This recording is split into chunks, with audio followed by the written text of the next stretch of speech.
The blood-red sun cast long shadows across the dusty main street of Golden, Colorado, as Josephine Kent stood at the edge of town, her battered leather trunk at her feet and nowhere to go.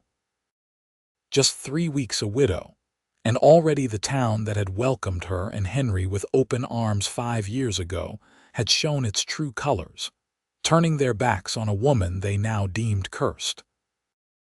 The year was 1876, a time when Colorado had just achieved statehood, and Golden was bustling with the promise of mining fortunes and railroad connections.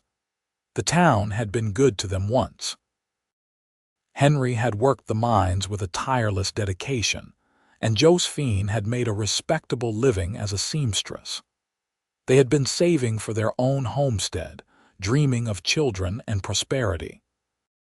Now Henry lay 6 feet under, crushed in a mining collapse, and Josephine found herself evicted from their modest rented home, whispers following her every step. "You best be moving along before nightfall, Mrs. Patterson had told her that morning, refusing to meet her eyes as she collected the rent that would never be paid. "It ain't proper for a woman alone, and folks are talking about the bad luck that follows you." The wind kicked up dust around Josephine's ankles, tugging at the black mourning dress she had stitched with her own hands.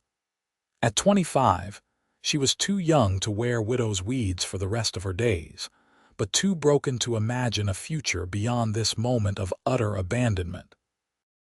"They turn their backs mighty quick, don't they?" A deep voice drawled from behind her. Josephine spun around, startled. A tall figure sat atop a chestnut mare, silhouetted against the setting sun. As he moved closer, she could make out the features of a man perhaps 30 years of age, with sun-weathered skin and eyes the color of a storm-tossed sea. He wore the practical garb of a cattleman, a worn leather vest over a simple shirt, sturdy trousers tucked into boots that had seen many miles.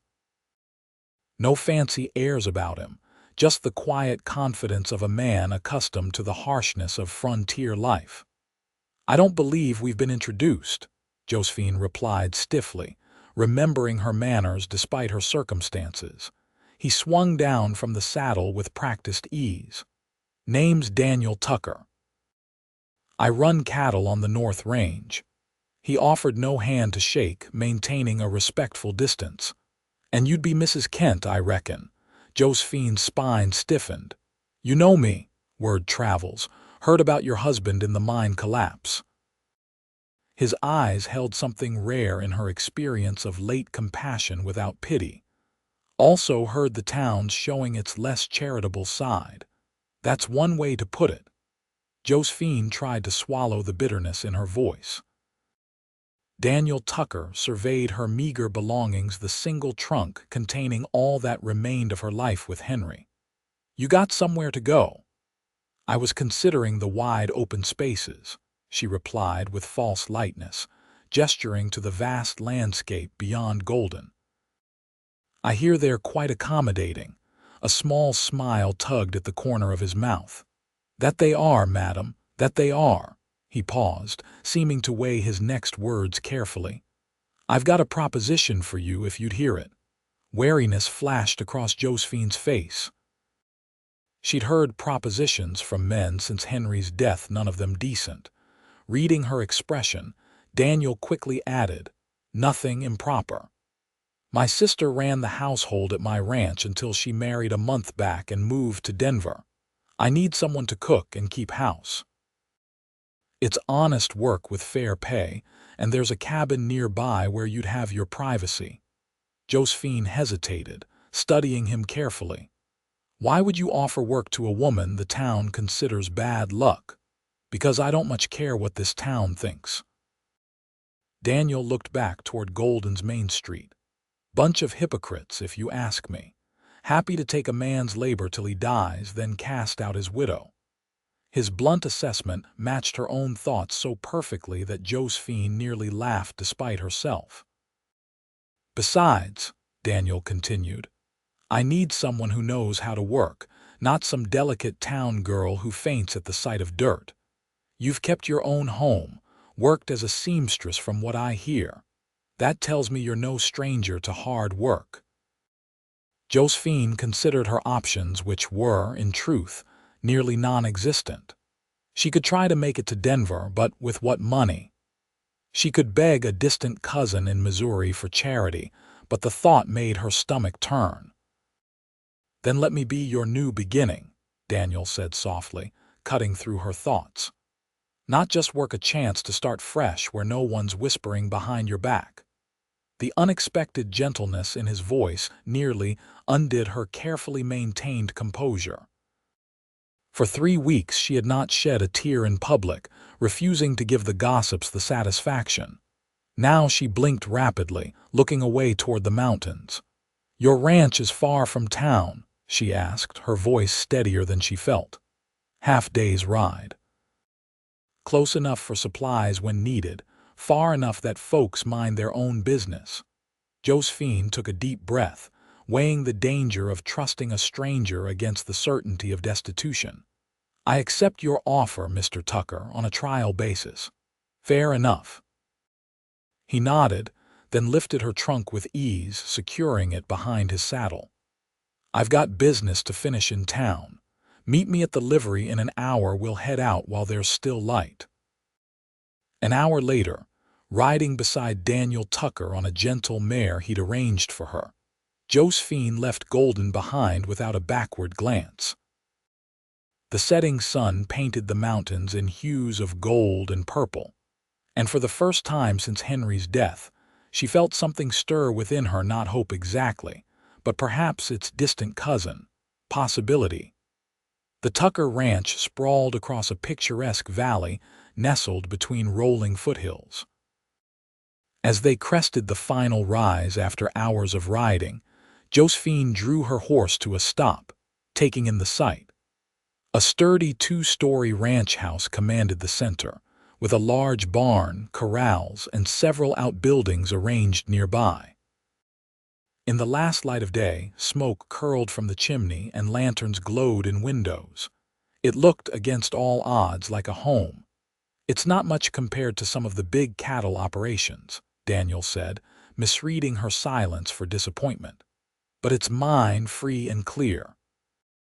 "It's beautiful," Josephine replied honestly. They rode down into the valley, greeted by a grizzled older man who emerged from the barn. "Took you long enough," he called out.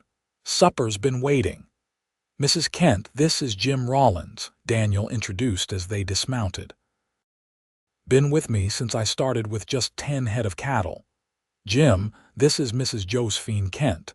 She'll be taking over the household duties." Jim nodded respectfully.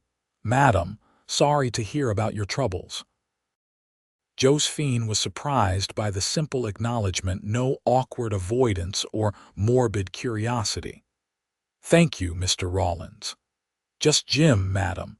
Only time I was Mr. Rollins was when I was before a judge in Abilene, and that didn't end well for anybody." This startled a genuine laugh from Josephine, her first in weeks. Daniel smiled. "Jim'll take care of the horses. Let me show you where you'll be staying." The cabin stood a respectable distance from the main house, close enough for convenience but far enough for privacy. It was simple but solid, with a small porch facing the ranch house. "My sister Catherine lived here before she married," Daniel explained, carrying her trunk inside. "One room, but it's got a proper stove for winter." The interior was clean and well kept, with a narrow bed, a table and chair, a chest of drawers, and a small wood stove. A colorful quilt brightened the bed, and curtains framed the single window.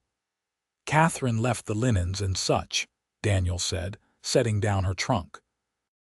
"Said a woman would appreciate them more than me." Josephine ran her fingers over the quilt, touched by this unexpected consideration. "Please thank her for me when you write. You can tell her yourself. She visits when she can." Daniel moved toward the door, then paused.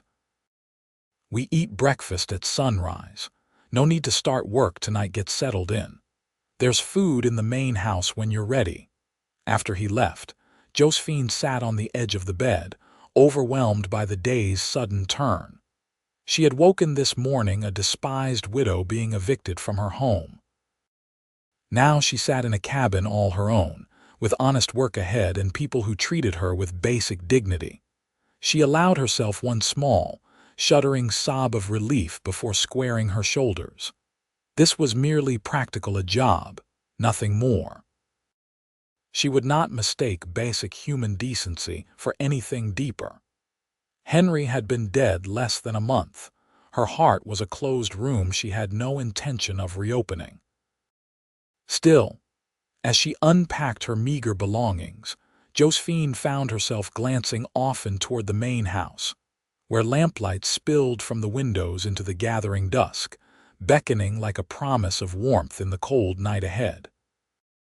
The next morning, Josephine rose before dawn, determined to prove her worth. She dressed carefully in one of her few remaining dresses, a simple brown cotton that wouldn't show dirt easily, and pinned her chestnut hair into a practical bun. The morning clothes she carefully folded away. Out here, practicality would matter more than social customs. The main house kitchen proved to be spacious but desperately in need of organization. Josephine rolled up her sleeves and set to work immediately, finding coffee beans and bacon to start breakfast. By the time heavy footsteps sounded on the porch, she had a hearty meal ready: bacon, eggs from the hen house she discovered out back, and biscuits that had miraculously turned out well in the unfamiliar oven. Daniel entered first, stopping short at the sight and smell that greeted him. "You've been busy," he said, removing his hat. Jim followed, sniffing appreciatively. "Well now, this is more like it." "I hope I've found everything correctly," Josephine said, suddenly uncertain. "More than correctly," Daniel assured her, taking a seat at the table. "Haven't had biscuits like these since Catherine left." As they ate, Daniel outlined her duties: cooking, cleaning, mending, tending the kitchen garden, and looking after the hen house. "It's a fair amount of work," he admitted, "but nothing you can't manage at your own pace."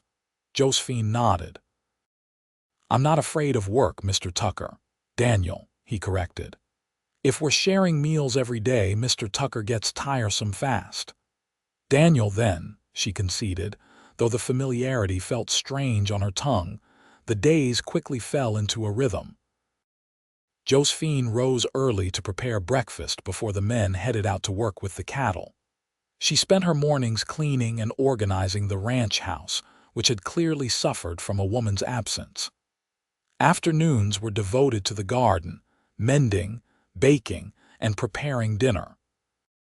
To her surprise, she found comfort in the routine. The physical labor left little time for grief to overwhelm her, and the isolation of the ranch meant no pitying glances or whispered comments followed her. Daniel and Jim treated her with respect, appreciating her efforts without making her feel like a servant. Evenings often found the three of them sharing quiet conversation over coffee after dinner, a strange little family formed of circumstance. As weeks passed, the house transformed under Josephine's care.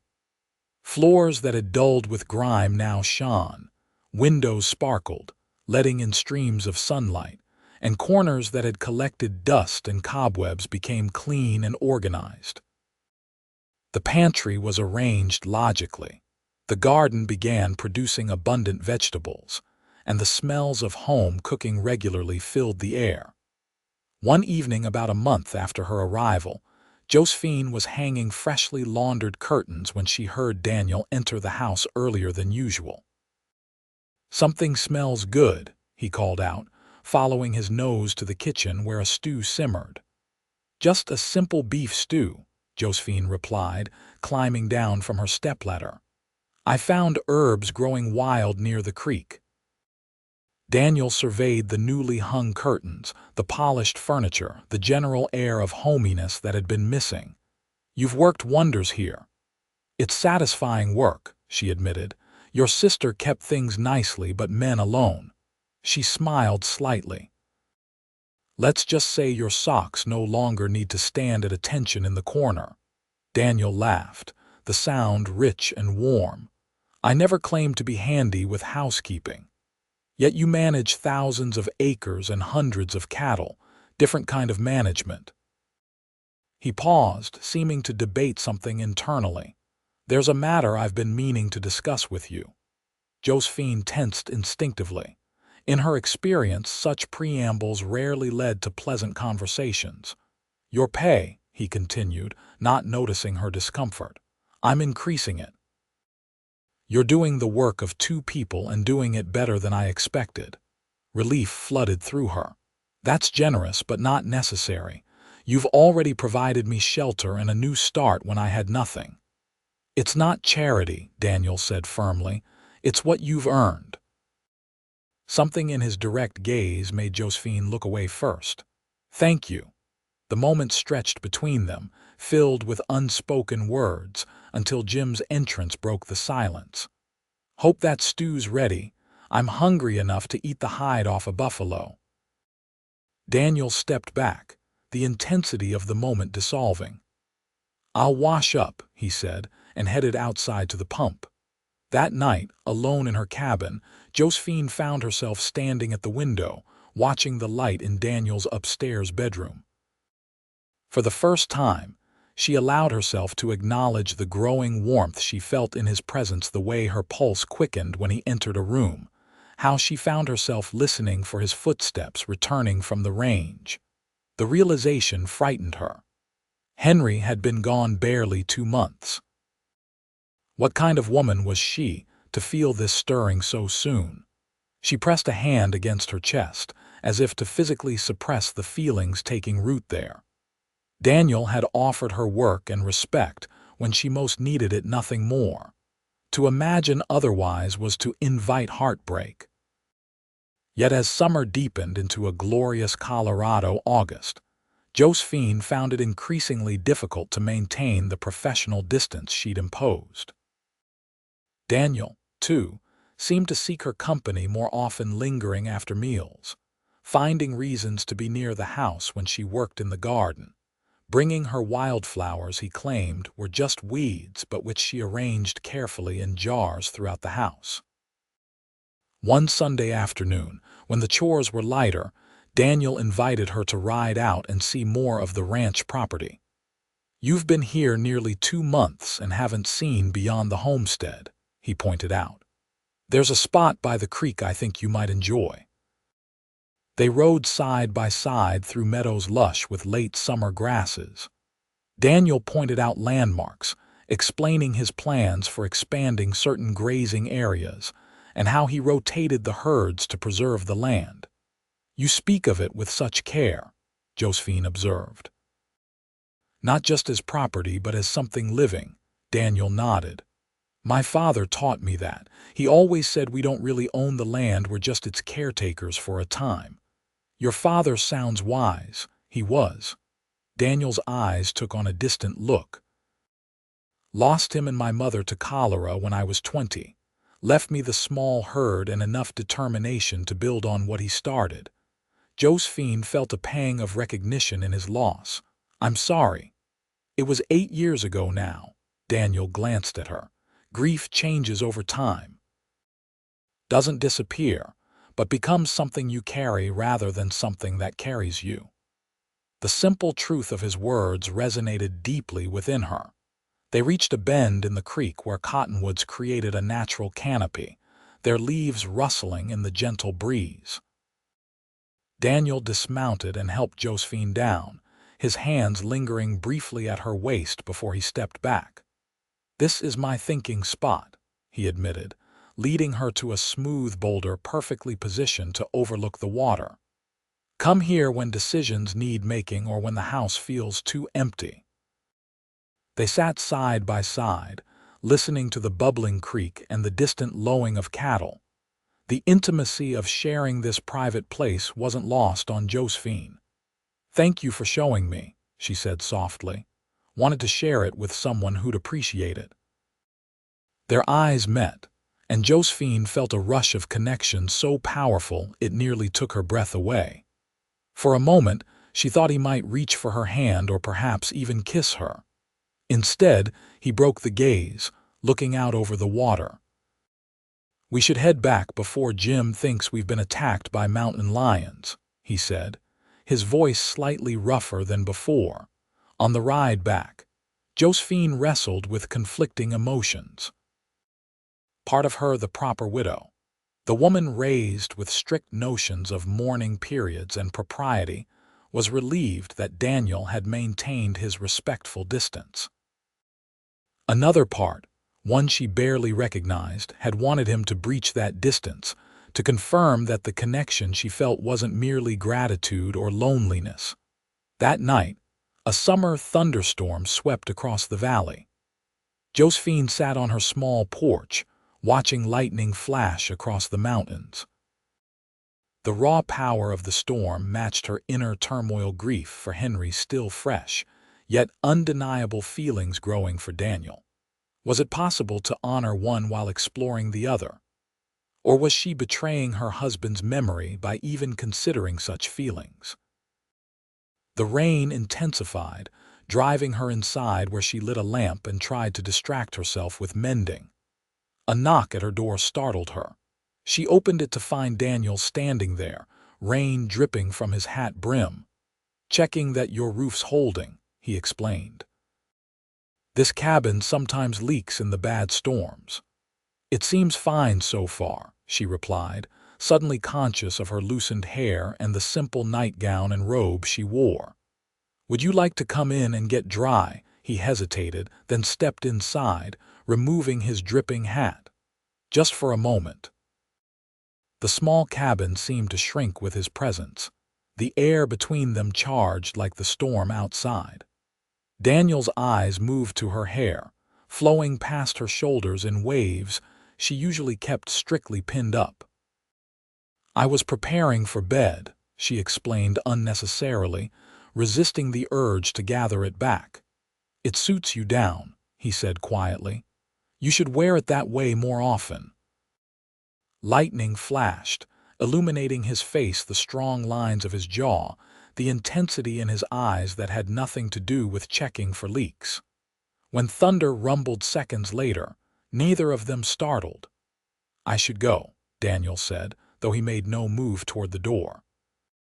"Yes," Josephine agreed, equally stationary. Another flash, another rumble, closer now. "Josephine."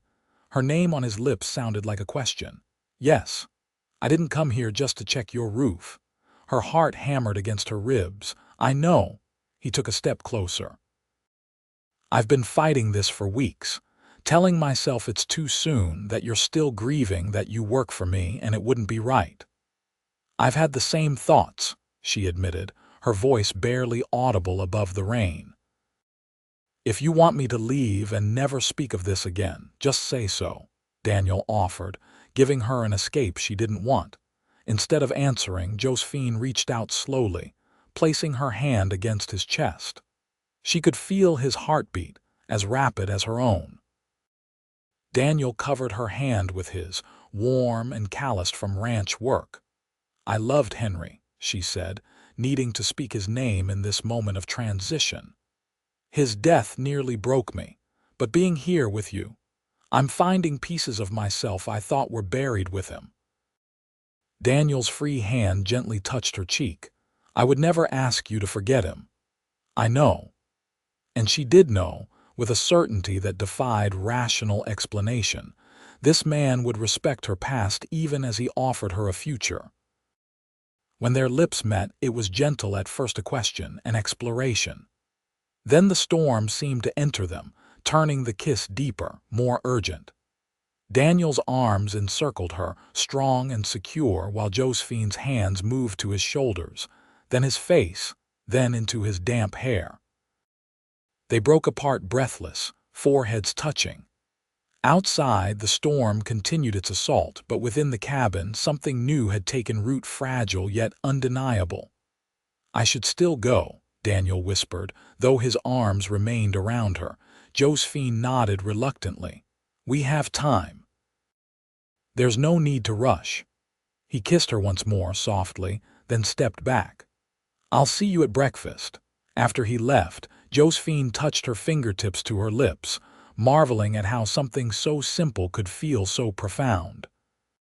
For the first time since Henry's death, she went to sleep with thoughts of tomorrow that held anticipation rather than dread.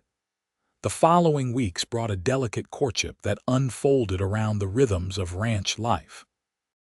Nothing in their daily routines changed dramatically. Josephine still cooked and cleaned. Daniel still worked from dawn until dusk with the cattle, but small moments of connection brightened each day. Hands touching when passing the coffee pot, shared smiles across the dinner table, quiet conversations on the porch after Jim retired for the evening. They moved slowly, mindful of Josephine's recent widowhood and the gossip that would inevitably follow when the people of Golden learned of their relationship. Daniel never pressed for more than she was ready to give, content with kisses and conversation as their feelings deepened. Jim, bless his weathered heart, pretended not to notice the change between them, though his knowing glances and convenient disappearances in the evenings made his awareness obvious. As September arrived, bringing the first hints of autumn to the mountains, Daniel announced at breakfast that they needed to make a supply run to Golden. "Winter comes early up here," he explained. "Best to stock up before the first snow." Josephine felt a flutter of anxiety. She hadn't returned to Golden since leaving with Daniel that fateful evening. "Will you need me to go along?" "Only if you want to," Daniel assured her. "But there might be things you'd prefer to choose yourself, fabrics, personal items." She nodded, gathering her courage. "I'll go. It's time I faced them anyway." 2 days later, they set out for town with the wagon, accompanied by Jim, who claimed he needed civilization, even if it's only Golden. The journey that had seemed so momentous when Josephine arrived now felt shorter, the landscape familiar and almost welcoming. Golden looked unchanged as they drove down the main street, the same storefronts, the same bustle of activity, the same dust rising from the road. Yet Josephine felt herself a different woman entirely from the desperate widow who had stood at the edge of town 3 months earlier. People noticed their arrival, of course. Heads turned, conversations paused, and Josephine felt the weight of curious stares. But sitting beside Daniel on the wagon seat, her back straight and her head high, she found she cared far less for their opinions than she once had. They separated to complete different errands, Jim heading to the saloon for purely medicinal purposes, Daniel to arrange for feed deliveries, and Josephine to purchase household necessities. She moved through the mercantile with purpose, selecting flour, coffee, sugar, and other staples with a confidence born of knowing exactly what was needed at the ranch. "Mrs. Kent, what a surprise to see you," came a familiar voice. Josephine turned to find Mrs. Patterson, the landlady who had evicted her, examining fabric nearby. "Mrs. Patterson," she acknowledged with a civil nod. "We had heard you'd taken a position out at the Tucker Ranch." The older woman's eyes swept over Josephine's appearance, the new dress she'd made herself, the healthy color in her cheeks, the absence of widow's weeds. "It seems to agree with you." "Yes, it has," Josephine replied simply. Mrs. Patterson leaned closer, lowering her voice conspiratorially. "There's talk about you and Mr. Tucker. People always say many things, Mrs. Patterson," Josephine interrupted smoothly. "Most of them inaccurate." "Well, I just thought you should know what's being whispered. After all, your husband's barely cold in his grave." The cruel remark was designed to wound, and months ago it would have. Now Josephine merely met the woman's gaze steadily. "My husband would have wanted me to find happiness, Mrs. Patterson. Henry was many things, but never petty or cruel." Before the woman could respond, Daniel appeared at Josephine's side. "Found everything you need?" he asked, his presence a reassuring anchor. "Nearly," Josephine replied, ignoring Mrs. Patterson's widening eyes at their familiar manner. Mrs. Patterson, Daniel acknowledged with a tip of his hat, though his tone held a distinct chill. Pleasant day. He helped Josephine gather her purchases, his hand resting briefly, protectively at the small of her back as they moved to the counter. The gesture wasn't lost on anyone watching, a clear statement of their relationship. Outside, as they loaded supplies into the wagon, Josephine let out a breath she hadn't realized she was holding. That will be all over town before sundown. Daniel shrugged. Let them talk, unless... He paused, studying her face. Unless it troubles you, not for my sake, she assured him, but I wouldn't want to damage your standing in the community. Daniel laughed outright at this. My standing? Josephine, I'm a cattleman who comes to town 3 times a year for supplies. The only standing I care about is with my cattle buyers and the bank. His uncomplicated perspective lightened her mood. They completed their errands and met Jim for a meal at the hotel restaurant before heading back to the ranch. As they left town, Josephine felt a weight lift from her shoulders. She had faced Golden's judgment and found it mattered far less than the life waiting for her beyond the town limits. That evening, sitting on the porch of the main house watching the sunset paint the mountains, Daniel took her hand in his. You were magnificent today, he said. The way you held your head up didn't let them shame you. I've learned something important these past months, Josephine replied. Other people's opinions matter far less than what you know to be true in your own heart. And what does your heart know to be true? She turned to him, gathering courage for words she hadn't yet spoken aloud. That I'm falling in love with you, Daniel Tucker. That when you said, let me be your new beginning, you couldn't have known how completely that would come true. Daniel's face softened with emotion. He reached into his pocket and withdrew a small object. I've been carrying this for weeks, waiting for the right moment.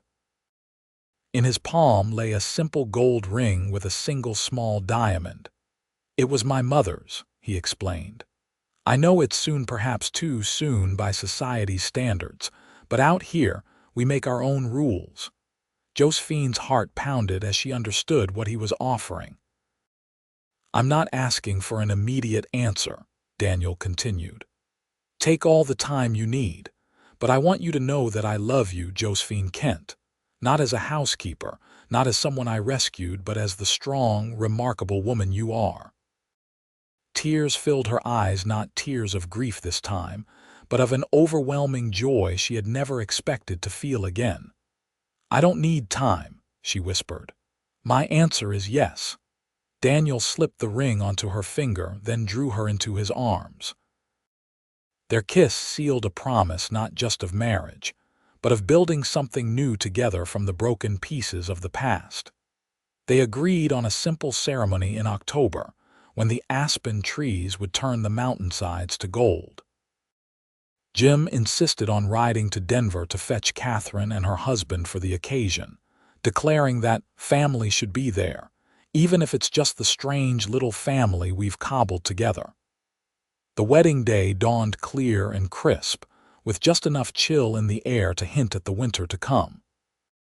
Josephine wore a new dress of deep blue that she had sewn herself, with Catherine's help during the week leading up to the wedding. No black, no mourning clothes, just the color of the Colorado sky that had witnessed her transformation. They exchanged vows on the hill overlooking the ranch, with the minister from the nearest town officiating. Catherine and her husband stood beside them, along with Jim, who cleaned up so thoroughly that Daniel had joked about not recognizing him. A few neighboring ranchers attended, but no one from Golden, a deliberate choice that felt right to both bride and groom. I take you, Daniel, as my husband, Josephine said clearly, her voice carrying across the valley. Not to replace what was lost, but to create something new and beautiful together. Daniel's vows were equally heartfelt. I take you, Josephine, as my wife. I promise to respect your past, cherish your present, and build our future with love and honesty." When the minister pronounced them husband and wife, the small gathering erupted in cheers. Daniel kissed her with a tenderness that belied his strength, and Josephine knew with absolute certainty that this was right, that loving again didn't diminish her past love, but honored it by proving that Henry had taught her heart how to open fully. The celebration afterward was joyous, a feast prepared by Catherine and Josephine together, music from a neighboring rancher who played fiddle, and dancing that continued well into the night. When Daniel finally swept his bride into his arms to carry her to the main house, her cabin, already emptied of her belongings, Josephine felt not a moment's hesitation or doubt. Later, in the privacy of what was now their bedroom, Daniel held her close. "Happy, Mrs. Tucker," he murmured against her hair. "Completely," she answered truthfully. "Though it may take time to get used to the name. We have all the time in the world." As winter descended on the ranch, Josephine settled into her role as Daniel's wife. The transition from housekeeper to mistress of the ranch came naturally. She had already been running the household for months, but now she did so with the authority of the rancher's wife. The neighboring wives, who had been cautious about welcoming her, uncertain of her status, now visited regularly, forming friendships that sustained her through the isolated winter months. Daniel proved to be a loving, attentive husband. Their partnership extended beyond the personal to the practical. He valued her opinions on ranch matters, teaching her about cattle prices and breeding decisions. In turn, she helped with the bookkeeping, discovering a talent for numbers that surprised them both. Spring arrived with its promise of renewal, bringing with it the busiest season on a cattle ranch. The calving season meant long hours and little sleep for everyone, with Daniel often staying in the barn through the night to assist with difficult births. Josephine took to bringing meals out to the men, sometimes staying to help with the newborn calves, discovering an unexpected joy in the cycle of birth and growth. It was during this season of new life that Josephine realized she was carrying a child of her own. She kept the knowledge close for several days, savoring the private miracle before sharing it with Daniel. She chose a rare, quiet evening when the calving had slowed enough for them to enjoy dinner together in the house. After they had eaten, as they sat by the fire with coffee, Josephine took Daniel's hand and placed it gently on her still flat stomach. "I believe we'll be welcoming more than calves to the ranch this year," she said softly. Daniel's expression transformed from confusion to wonder in an instant. "A baby? You're certain?" "As certain as one can be. The doctor in town confirmed it yesterday when I went for supplies." Daniel gathered her into his arms with a whoop of joy that brought Jim running from the bunkhouse, concerned something was wrong. When told the news, the old cowhand blushed and stammered congratulations before retreating hastily, muttering about women's matters being beyond his expertise. As her body changed with the growing child, Josephine found herself reflecting often on the strange path that had brought her to this happiness. Had Henry not died, had the town not cast her out, had Daniel not appeared at that precise moment, any change in that chain of events would have led her elsewhere. The thought was sobering yet affirming. Tragedy had opened the door to joy she might never otherwise have known. In late November, as the first serious snow blanketed the ranch, Josephine gave birth to a son. The labor was long and difficult, with the doctor unable to make it through the snow-blocked passes. Catherine, who had come to stay for the birth, proved a capable midwife, guiding Josephine through the pain with calm efficiency while Daniel paced anxiously outside. When at last the baby's cry pierced the night, Daniel burst into the room, propriety forgotten in his concern for his wife. He found Josephine exhausted but radiant, holding a small bundle wrapped in the quilt that had been on her bed in the cabin when she first arrived. "Come meet your son," she whispered. Daniel approached with reverent steps, taking the child with hands that trembled slightly despite their strength. The baby had a shock of dark hair, and when he briefly opened his eyes, revealed the same storm blue gaze as his father. "He's perfect," Daniel breathed. "You're both perfect." They named him Henry James Tucker Henry for her first husband who had loved her well, and James for Daniel's father. It felt right to honor the past even as they celebrated the future this child represented. Jim, upon being introduced to his namesake, cleared his throat gruffly several times before managing to speak. "Handsome boy," he declared. "Got his mother's chin, thank goodness." The winter passed in a blur of sleepless nights and joyful discoveries as they adjusted to parenthood. By spring, when the snow finally retreated and the roads cleared, they were ready to introduce young Henry to the wider world. Their first trip to Golden with the baby caused quite a stir. Josephine, now confident in her position as Mrs. Daniel Tucker, pushed the pram down the main street with her head high and her husband at her side. Former gossips now smiled and cooed over the baby, pretending they had never whispered cruel words about his mother. Mrs. Patterson, upon encountering them outside the mercantile, had the grace to look ashamed of their last interaction. "He's a beautiful child," she offered, a peace offering of sorts. "Thank you," Josephine replied graciously. "We think so." As they prepared to leave town, Josephine paused at the spot where she had stood that fateful day, her trunk at her feet and despair in her heart. Daniel, noticing her stillness, came to her side. "Remembering?" he asked quietly. "Yes." She looked from the spot to the pram where their son slept peacefully, then to her husband's face. "It's hard to believe it was only 18 months ago. It feels like another lifetime." In many ways it was. Daniel took her hand, his thumb brushing over her wedding ring. "You're not the same woman who stood here, and I'm not the same man who found you. We're better versions, I think," Josephine said. "Stronger together than we were apart." They climbed onto the wagon, their son secured safely between them, and turned toward home, toward the ranch that had become the center of their shared life, toward the future that continued to unfold with each passing season. As the years passed, the Tucker Ranch prospered, expanding its boundaries and its herds. Josephine and Daniel welcomed 2 more children, a daughter named Elizabeth Catherine in 1879, and another son, Samuel, in 1881.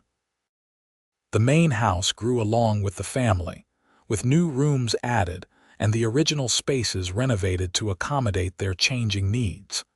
Jim Rollins remained a fixture on the ranch, refusing Daniel's offers of retirement, insisting that an old dog don't need new tricks, just a warm place by the fire. He became a beloved uncle figure to the children, teaching young Henry to ride almost as soon as the boy could walk, and telling tall tales of his younger days that had Josephine rolling her eyes even as she smiled. Golden, too, evolved over the years. The mining boom eventually slowed, but the town established itself as an important stop on the railroad and a center for agriculture. Some of the people who had turned their backs on Josephine in her time of need moved away. Others remained and gradually became, if not friends, then cordial acquaintances. In 1886, 10 years after Daniel had found Josephine at the edge of town, they returned to Golden for a special occasion, the opening of the Tucker Mercantile, a venture funded by the ranch's success and managed by Catherine's eldest daughter. The store represented more than just a business expansion. It was Josephine's subtle reclaiming of a place in the town that had once rejected her. At the grand opening, as Josephine stood proudly beside her husband and their 3 children, now aged 9, 7, and 5. She caught sight of Mrs. Patterson, now elderly and leaning on a cane.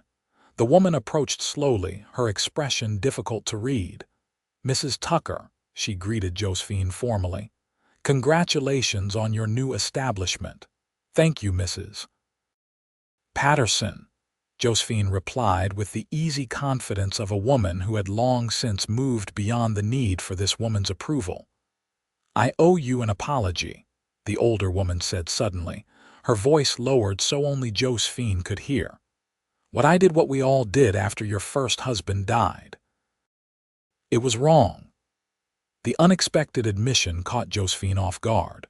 For a moment the years fell away and she remembered the raw pain of those days. Then she felt Daniel's hand at the small of her back, saw her children's curious faces nearby, and the present reasserted itself. "Life has a way of working out as it should, Mrs. Patterson," she replied gently. "I found my path." The old woman nodded, seeming to understand that this was neither full forgiveness nor continued resentment, but something more nuanced, an acknowledgement of wounds healed and lessons learned. That evening, as they drove back to the ranch with the children sleeping in the wagon bed, Josephine rested her head on Daniel's shoulder. "You ever wonder what would have happened if you hadn't stopped that day? If you'd ridden past instead of speaking to me?" Daniel considered this. "Sometimes. But then I look at our children, at everything we've built together, and I know there was no other path for us.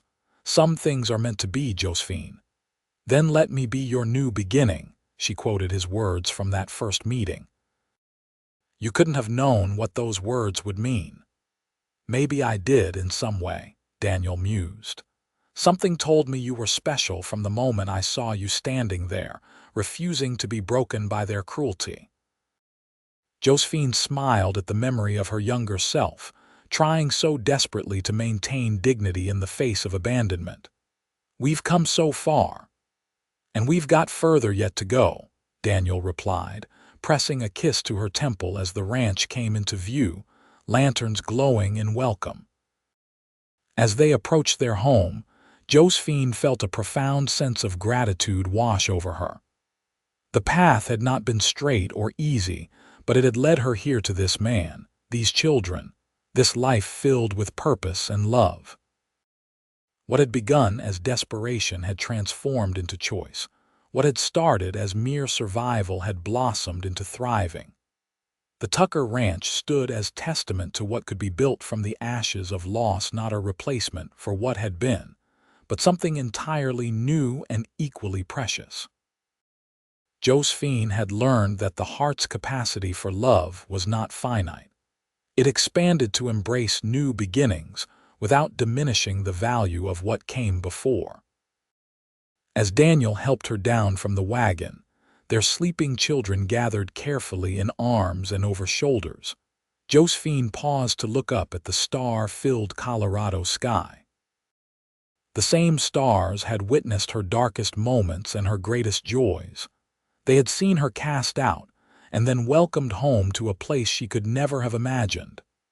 "Thank you," she whispered to the stars, to fate, to the complex tapestry of choices and chances that had brought her here. Daniel, catching her words, smiled questioningly.